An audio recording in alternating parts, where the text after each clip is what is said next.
Recently, I've rocked out 2 cocktail videos for those, shall we say, with the fruitier palates. The first of those videos was about tropical cocktails, not necessarily sweet, but definitely fun and definitely fruity. And then the second video focused a bit more on tiki, balancing different rums with different spices, with different flavors and different juices. But I'm here today to show you that not all rum cocktails have to contain loads of different fruits and loads of different juices. Some of the best rum cocktails ever created are booze forward and let that base spirit do all the work, merely complemented by a slight little bit of modification. So today, in this video, I'm going to walk you through 5 booze forward cocktails that I think you should definitely try on your rum cocktail journeys. Hey rum friends, welcome back to the channel. But for all of you that are new around these parts, hello and welcome. My name is Steve the Barman, and right here on my main channel, the Yellow Channel, I mainly focus on fun rum education and rum cocktails. So if that sounds like fun, make sure you hit that subscribe button. But don't forget, if you want to check out my 5 other YouTube channels, then they will all be linked in the description below. Now, just quickly, before I dive into these recipes, I want to hear from all you experienced rum cocktail drinkers as well. This is interaction time. I want you to dive in the comments below and let me know your favorite booze forward rum cocktail. And if you've got any little riffs that you would recommend people trying them, let us know in the comments below. So the first cocktail I'm going to start you off with is a Rum Manhattan. I, for years, never really liked this. I'm not a huge vermouth fan at all. But as my palate has dried out, as in got a little bit less sweet and gone away from spiced rums, I've really started to appreciate the sort of flavours. And there's so many different directions you could go in this. For instance, when I was down at Rumfest 2 years ago now, I have to thank Anna from Angostura, who's been on this channel, I think, as a live stream. They did an Angostura Rum Manhattan where they used an Angostura rum and actually the Amaro, the Angostura instead of a vermouth. So you can even go in that direction as well. So just a straight swap for that. However, I'm going old school. I'm going classic. I've picked my favourite rum for this type of cocktail, which is a French style of Agricole, but not a really in-your-face Agricole. The Rum GM Terroir Volcanique. I absolutely adore this stuff. A kind of lovely, vivacious, you know, sweet vermouth, if you like. So I've gone for Dolan there. It's kind of, again, I'm going to give a shout out to Master of Malt. Master of Malt have sent me this, an ongoing partnership with all over my YouTube channels. I get the odd ingredient from, you know, here and there from Master of Malt. So thank you very much for that. So I will tick the little paid promotion button. If you see that, that's what that's for. And then we've got some Angostura bitters. I do love the double bubble sort of vibrancy of the orange bitters and the normal Angostura bitters. Now, most of these cocktails are going to be stirred down because there's booze forward. There's no juices involved. You don't need to shake them. So let's crack on. So first up, let's start off with the rum, and I'm going for a 60ml US double bubble of the Terroir Volcanique. Then your modifier is the sweet vermouth. So I'm going for 30ml, 1 ounce of the Dolin. I'm just going for 1 dash of Angostura bitters, but 2 dashes of orange bitters. Load up your mixing glass with ice. Then we're just going to stir for about 15 to 20 seconds just to get it, chill it down and get a little bit of dilution. Now, a few of these cocktails are going in old-fashioned glasses, so I'm just going to strain this into a Nick and Nora glass.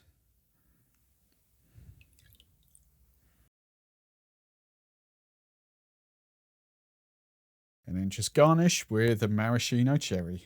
Now, do you know what? I think I'm getting to the point in my life where I'm actually kind of preferring these Rum Manhattans to old fashions or rum fashions because the vermouth isn't as sweet. And it really does allow the sort of rum to shine through. I absolutely adore the combination in this. I played about, I've done various different sort of combos. But again, feedback, I'd love to know your sort of Rum Manhattan sort of combos, which vermouth do you use and which rum do you use? You know, this is going to work with Jamaican rums. This is going to work with Barbados rums, you know, St. Lucian rums, Agricoles, whatever your style, it all hinges on your vermouth at the end of the day, I think. I used to be a big fan of Lustal, which is a Spanish sherry vermouth, which is a little bit sweeter.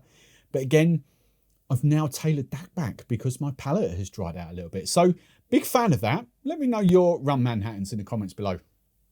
Now for your second booze forward rum cocktail, I've spoken about it twice. I'm going to get this out of the way early doors, and that is the Rum Fashioned. But this is kind of a twofer, if you like, because when we're talking about the Rum Fashioned, actually, to be fair, the corn and oil is essentially exactly the same thing. It's just instead of, so your Rum Fashioned, or your Old Fashioned if you're making a whiskey version, but your Rum Fashioned is essentially a better quality sipping rum, if you like.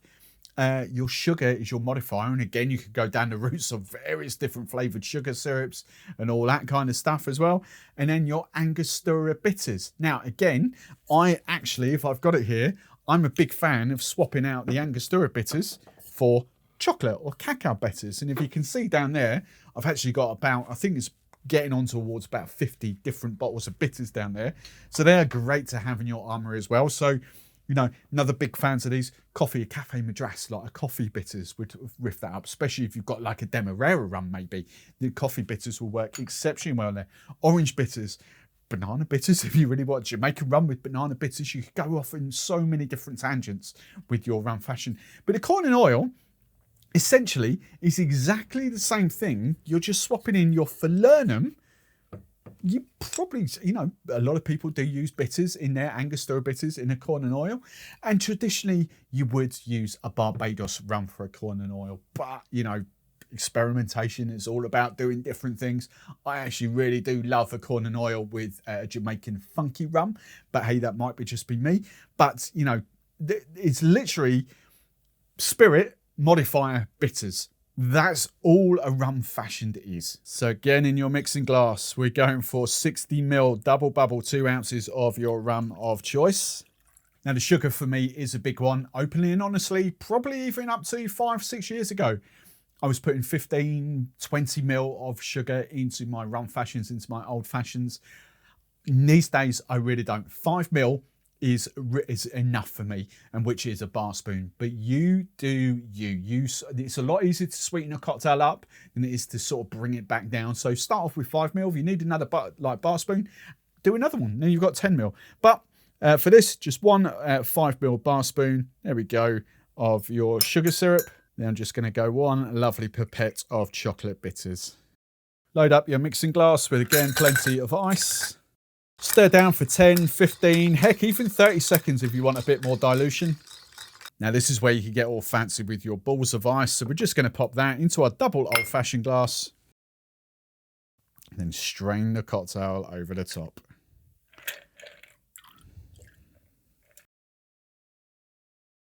And I think it's pretty much the accepted thing to garnish with a maraschino cherry. And for me, I'm even going to break out a dried orange. Now, as I said previously, I don't actually drink that many Rum Fashions these days. If I have some, I'll have something neat. But you know what? This is just delicious. A little bit of extra dilution, just a touch of sweetness there. But the rum for me really does work so well with those chocolate bitters.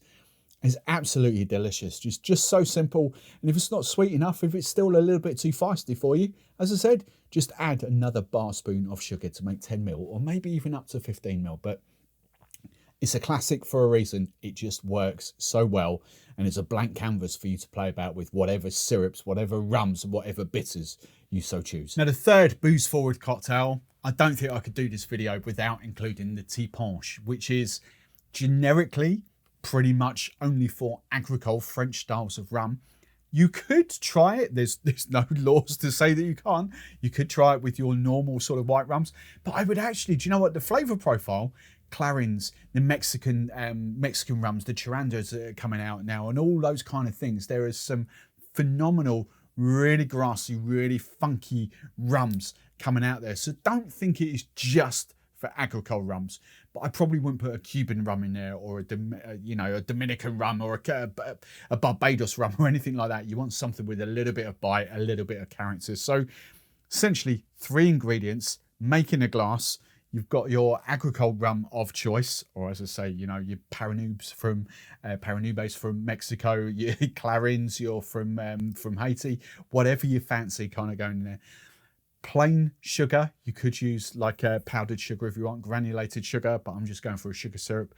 And you just want a little bit of lime. So what we're going to do is we're just going to cut off a little bit of the cheek of the lime. We want a little bit of the flesh, but predominantly just the skin. So can you see that? That's all we've taken off. I'm just going to squeeze that into the glass. Now again, adjust to your own palate, but definitely just a bar spoon for me, 5 ml.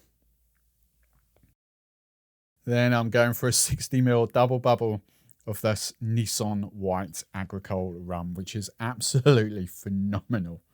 No ice cubes, just give it a quick stir. Now this is a traditional way of drinking a French Agricole style of rum. It's so simple, room temperature. People frown on putting ice in, but if you want to put ice in, if you want to chill it down, you go for that. But that little bit of sugar and just that little bit of zestiness that comes off there. Now, over in Martinique and Guadeloupe, they will use powdered sugar, granulated sugar, and sort of press that into the skin so it extracts more juice, more zest out of the skin, more of those oils. But you know, for me, that kind of works. That just does really, really well. It's a great cocktail. It's a sipping cocktail. And again, I do prefer this to the Rum Fashioned. This is, you know, when you find an Agricole that you really love, this is just gorgeous. I love this. Now, your fourth booze-forward rum cocktail has to be the Negroni. And I think, to be fair, I can only do the Kingston Negroni, which is purely Jamaican rum in this. Now, remember, there are other riffs that we can do for this. If you think back, probably 18 months, 2 years ago now, when the St. Lucian rep in the UK, Dave Marsland, came on for a live stream and then showed us actually to do a St. Lucian Mai Tai. There was a various ways he'd do a St. Lucian rum, but he actually did the spiced rum from St. Lucia and then swapped the vermouth for Falernum to give it a different kind of riff in that way. So you keep the Campari in there, but it's essentially, it's the same as a Negroni. It's the same as a Boulevardier with whiskey. The Kingston Negroni is, I think, the first famous rum Negroni that I ever heard of. Obviously, Kingston refers to Jamaica. So we've got Jamaican rum, we've got a Campari, and we've got our sweet vermouth of choice. So really simple, really easy, this one. 30 ml of your Jamaican rum, 30 ml of your Campari, 30 ml of your sweet vermouth. And you know what? I'm going to go crazy. I'm going to add 2 dashes of orange bitters. Load your mixing glass up with plenty of ice. Stir down for 15, 20, 30 seconds until you get your level of dilution. And then strain into a double old fashioned. And again, I've got another ball of ice out the freezer.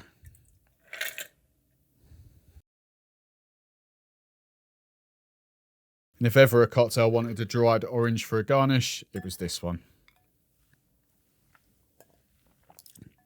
And now again, this is another cocktail that I've grown into over the last few years.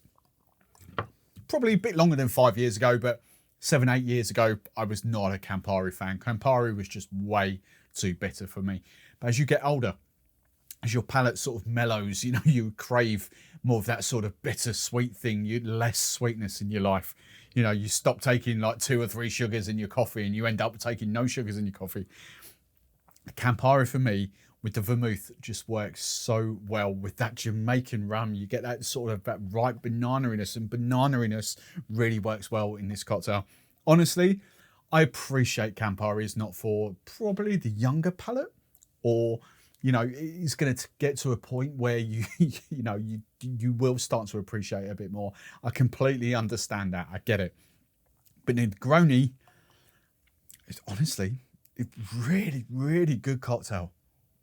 Now, for your 5th and final cocktail, I think I'm saving the best till last.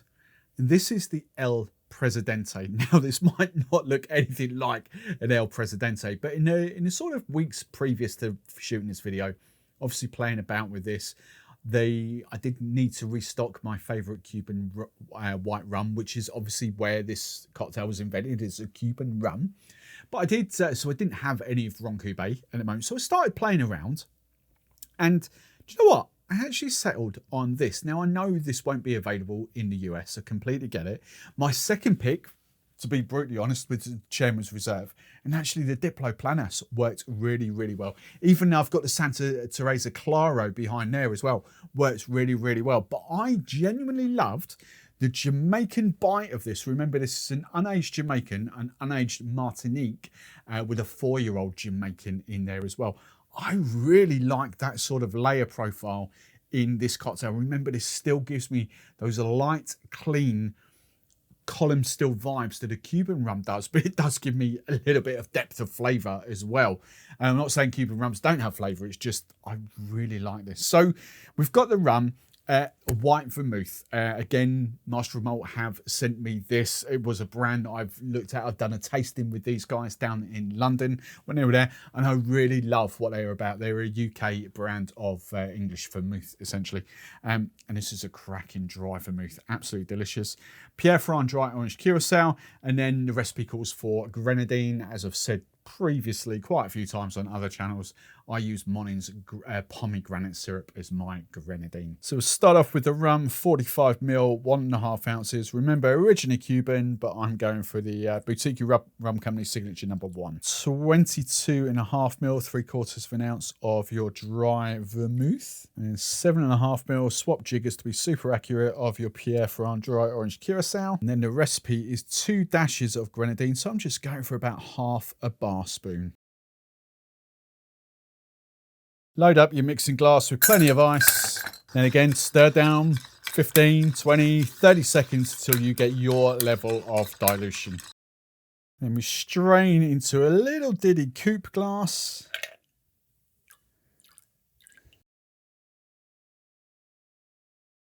I'm definitely adding a maraschino cherry. But then I also think this cocktail benefits from a little bit of orange zestiness as well. And I think that is absolutely stunning. It's close to a neat sipper out of all of these. Well, that's, you know, you could argue that the tea punch as well. But with the less, well, I don't know, there's quite a bit of vermouth going on there. But the one from this, basically, the rum, the booze really does shine forward in this. And again, I'll be honest, you know, dry vermouth really, or especially extra dry vermouth, really wasn't for me 7, 8 years ago, probably even 5 years ago. And probably isn't now, to be fair, but it's only finding like the sacred that I've got here in the UK. You know, I'm not a big, huge fan of like Naughty Poire and the other sort of, what's the other one? Chambray and I completely forget the other one, Lillet and things like that. I'm not a huge fan of them, but that sacred really does work well. This is lovely. The rum works so well. The orange liqueur really does come through there, even though it's only a tiny amount. But it's just beautifully balanced. I really enjoy this. So there we go, 5 rum cocktails for the booze forward palate. What have I missed? What have I done wrong? What would you put in its place for a big beginner to get into booze forward rum cocktails?